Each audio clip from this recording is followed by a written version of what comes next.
First up, on top of this bulletin, we're tracking some updates on India versus Canada tensions that are escalating time and again. Now, in a big revelation, Canadian Prime Minister Justin Trudeau has now admitted that his government had no concrete evidence when it actually accused India of its involvement in the killing of Hardeep Singh Nijjar, a prominent Khalistani extremist. Now, this marks Trudeau's first public response amid escalating tensions between India and Canada.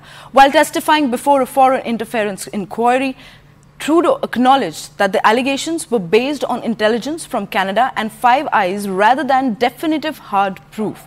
Now, the diplomatic fallout from these accusations have been severe, leading to the expulsion of diplomats from both the countries and deepening the rift between them. Big thing that was happening was India was itself hosting the leader of the summit of the advanced economies of the world, the G20. So it was a big moment for India, welcoming the world, all the leaders of the world to Delhi for a very important summit. And we had the opportunity of making it a very uncomfortable summit for India if we went public with these allegations ahead of time. We chose not to. The goal of disrupting the chain that was diplomats collecting information on Canadians who are opponents or in disagreement with the Modi government, passing along that information to the highest levels within the Indian government, and then having that information directed through criminal organizations like the Lawrence Bishnoi gang to then result in violence against Canadians on the ground. Chain or that sequence or that scheme needed to be disrupted, and going public on Monday as they did, and removing those diplomats. The first option was actually being able to question those diplomats and interview those diplomats by having them waive diplomatic immunity. They didn't. That's not surprising that they didn't. Canada wouldn't waive diplomatic immunity in many cases either. But therefore, we had to ask them to leave the country. We chose to continue to work behind the scenes to try and get India to cooperate with us. Their asks of us was, well, how much do you know? Give us the evidence you have on this. And our response was, well, it's within your security agencies. You should be looking into how much they know. You should be engaging. It's, oh, no, tell us what you know. Show us the evidence. And at that point, it was primarily intelligence, not hard evidentiary proof. So we said, well, let's work together and look into your security services, and maybe we can get that done. No, we're not doing that. India was involved in this killing agents. This was something that we obviously had to take extremely seriously. That violation of sovereignty, of the international rule of law, with extrajudicial killing in a foreign country, in a fellow democracy, was a massive mistake. So our immediate approach was to engage with the government of India to say, and we had our various security officials reach out to India and say, look, there are real concerns that your security agencies were involved in the killing of Nijjar. We need to work on this together because that can't stand. We need to make sure that there are changes and there's accountability for this process, but let's try and do it in a responsible way that doesn't. The outtake on this is that the Americans realize that there is a nuanced problem. The difference between the Americans and the Canadians seem to be flying by the seat of Justin Trudeau's pants. The Americans recognize the complexity of the issue. This isn't simply a matter of accusing India for political gain. Look, the San Francisco consulate has been attacked twice by Sikh extremists, by Khalistani militants.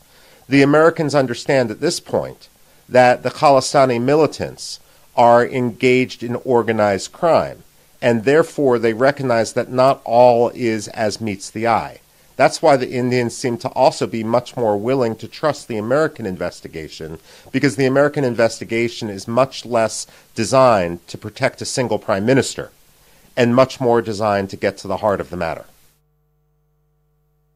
Mr. Boardman, what do you make of this platforming of people like Panu now on mainstream state broadcaster, the CBC in Canada? Also, Trudeau's stand, his sudden sort of truculence, for the lack of a better word, which goes against the facts. Well, yeah, I mean, I wish I was surprised by this. I mean, disgusted that we have Panoon on Canadian state broadcasting, not even one of the supposedly private networks, but on the CBC. And he did a good job covering Panoon. I mean, another thing that Panoon did is right after the October 7th terrorist massacre, where 1,200 people were raped and murdered in the most brutal way possible, Panoon made a video the next week saying, this is great. This is what Khalistan needs to do, and this is the pathway towards Khalistan, and this is what we should do to India and to Hindus globally to achieve our goals. So this man then gets to go on the CBC and spout off nonsense. And I said, I wish this could surprise me. But again, for the last year, again, it's the same thing we have with Israel. We have a Western democratic ally that we're supposedly allied with, just like India, yet everything the Canadian media and Trudeau is doing is undermining. This is the same government that received a special thank you from Hamas due to our harassment of our allies at a time of war. So this is sort of a pattern among the Trudeau government where we are now, and a lot of people in India are kind of confused by what's happening here and wondering why Canada's taking such a crazy hostile anti-India stance when it can hurt them. And a lot of Canadians would say, okay, well, actually the philosophy of the Liberals under Trudeau is a very masochistic one, right? You might have heard a lot about woke culture in the West and this and that. One of the fundamental principles is, the fact that our country is founded on evil principles. Our country is fundamentally evil. Justin Trudeau is a man who got up in front of the country a few years ago and said, we're committing a genocide. He got in front of the country and said, I am currently the active leader of a country currently committing a genocide. Copped to crimes against humanity publicly, and everyone just shrugged it off because no one really took this seriously. But it's one thing if the Prime Minister applies it to his own country, and that has its own consequences. But when you start to take this worldview and you start to apply it to your allies as well, then you start to get problems, right? You have problems now with Israel, which has led to a rise in anti-Semitism on our streets. And now we're starting to apply the same thing to India, which has led to a wave of violence against the Hindu community here, where they don't feel safe, where temples are vandalized, and Khalistanis feel like they can just roam around the streets with impunity, threatening whoever they want, right? So, again, this is highly disturbing that Panoon is on TV. He's threatening to repeat the Air India bombing. He's threatening this and this and that. He's clearly an extremist.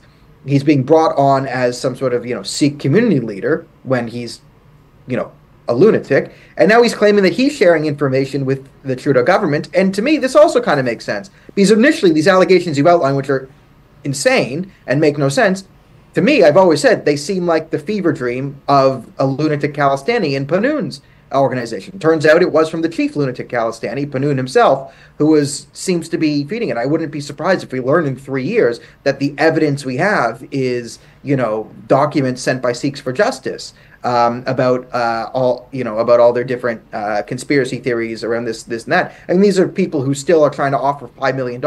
Where they get this money, who knows? It's either Pakistan or China.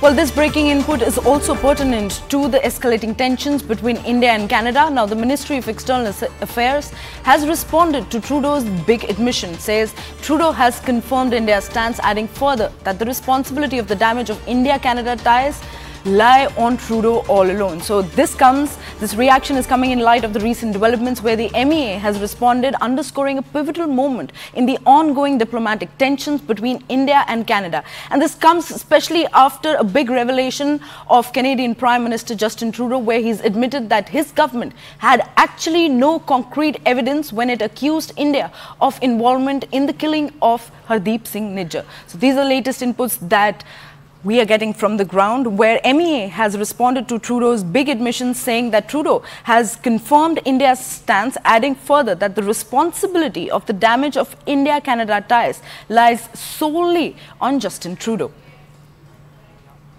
Well, joining us on the broadcast for a better perspective into the entire situation is our colleague Siddharth. A very good morning, Siddharth. What step does the Ministry of External Affairs plan to take in light of Trudeau's admission now?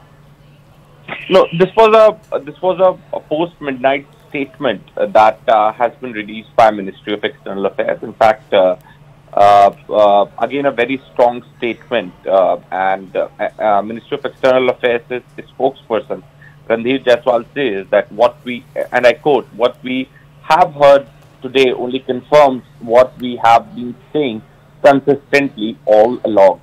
Canada has presented us no evidence whatsoever in support of the serious allegations that it has chosen to level against India and Indian diplomats. The responsibility for the damage that is cavalier behavior has caused to India-Canada relations lies with Prime Minister Trudeau alone, unquote. So basically yesterday, for the first time, in fact, Mr. Trudeau confessed that when he confronted Prime Minister Modi, tried confronting Prime Minister Modi at the sidelines of G20 last year here in New Delhi, that there is an involvement of the agents of the Indian government. He didn't have proof at that time. All he was talking on the basis of some intelligence gathered by law enforcement agencies of Canada. Perhaps Indian side has to say that this is what we are saying, that there is no evidence whatsoever in support of the serious allegations that Mr. Trudeau has chosen to make. That is what Indian side is saying, that we have not been given any evidence. Where is the evidence? It's only allegation. And now Mr. Trudeau is also confessing that in September, when he confronted tried confronting Prime Minister Modi, that time he didn't have evidence. It was all about intelligence that law enforcement agencies in Canada gathered. Right, Siddharth, I'll request you to stay with us on the broadcast as we are getting more updates and developments on this kind of in this entire situation. Now, this breaking input is relevant to the Conservative Leader Pierre Poilievre, who's responding with a statement accusing Trudeau of lying and called him to release the unreleased names of the parliamentarians alleged by a review meeting to have wittingly or unwittingly acted on behalf of a foreign country. So these are the latest inputs that we are tracking at this point of time, where Canada's opposition leader is also slamming the Prime Minister Justin Trudeau. Now, Siddharth continues to stay with us on the broadcast. Siddharth, now leader of oppositions are also slamming Justin Trudeau. How do we see this, and how does this reflect on the India-Canada diplomatic relations? No, but Pierre Poilievre has perhaps countered Mr. Trudeau, because Mr. Trudeau, during his deposition before the foreign interference inquiry, said that there are a lot of MPs from the Conservatives. They are at a risk of being influenced by the foreign powers or foreign countries, and perhaps that's a big statement that Mr. Trudeau has made, again without any evidence or proof. And this is a reason that Pierre Poilievre, he comes from the Conservative Party, is perhaps the face of the party, hits back at Mr. Trudeau and gave him the open challenge: since you are making this allegation, give us the name of those MPs and politicians. And just simply making allegation without evidence, without taking name, perhaps is spoiling the name of the party, that Conservative Party MPs have been involved in some kind of a foreign interference, influence, or being run by any country, is bizarre. And that is perhaps the reason that this letter has been written by Pierre Poilievre, exposing Mr. Trudeau. And also Mr. Poilievre has alleged that everybody knows that who influenced Canada's election. It was China, and it benefited Mr. Trudeau. So now Mr. Trudeau, just to save China and his links and his that he being benefited because of the Chinese influence, is making bizarre allegations. Sometimes he makes it on India, sometimes he makes it on the opposition party. And in both the cases, either of the cases, he doesn't have evidence. Right, Siddharth, help us also understand what are the potential consequences of Canada and India relations moving forward, especially after Justin Trudeau's confession in the International Committee, Foreign Committee, and with these allegations also coming in from the opposition leaders of Canada. Yeah, I mean, look, India, Canada were always had a very strong relationship, and there were some differences, indeed, but and never ever the relationship had gone so bad, and the diplomatic ties have been down with it.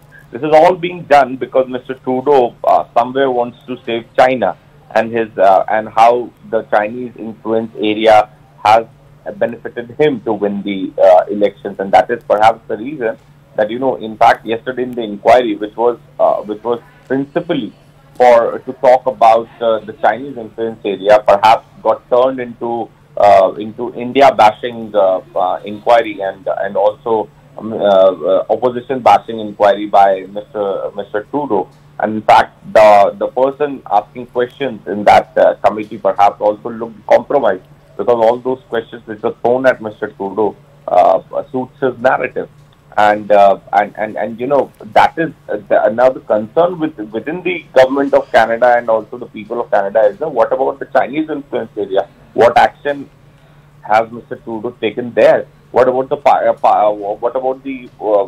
the activities that Pakistan is doing?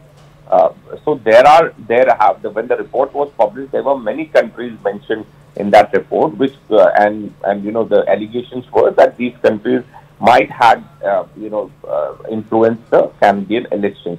But the bashing and name taking is only for India, right? No other country.